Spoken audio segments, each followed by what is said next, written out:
In the last class, we have talked about herpes viridae family viruses. They are the DNA viruses. Their unique property is that they remain latent in the human body for a long time and they may undergo reactivation after a prolonged period.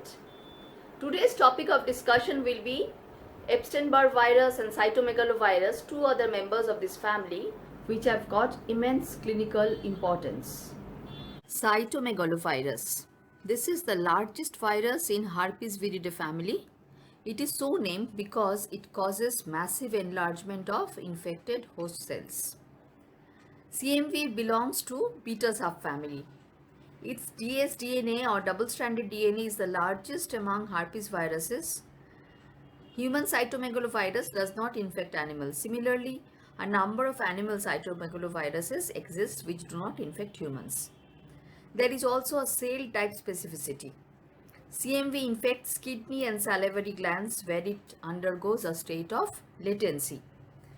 In vitro, cytomegalovirus replicates only in human fibroblast cells and produces a characteristic cytopathic effect which is known as owl's eye appearance.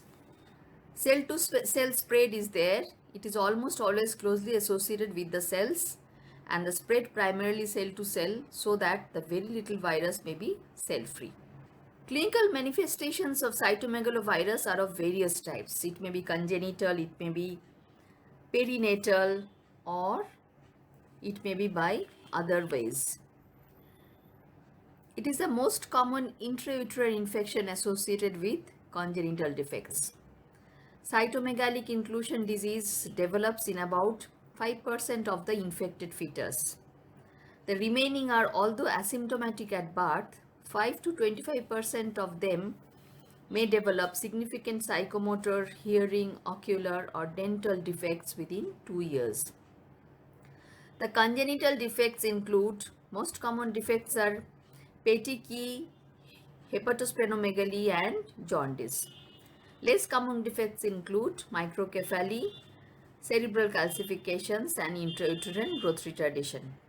Occasionally, there may be chorioretinitis. Risk is maximum if the infection occurs in early pregnancy and if the mother is primarily infected during pregnancy. Mortality rate is very high.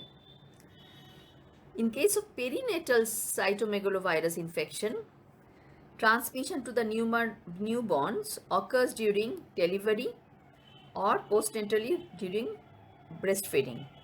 Most of the infected infants remain asymptomatic but shed the virus in urine from 8 to 12 weeks of age up to several years.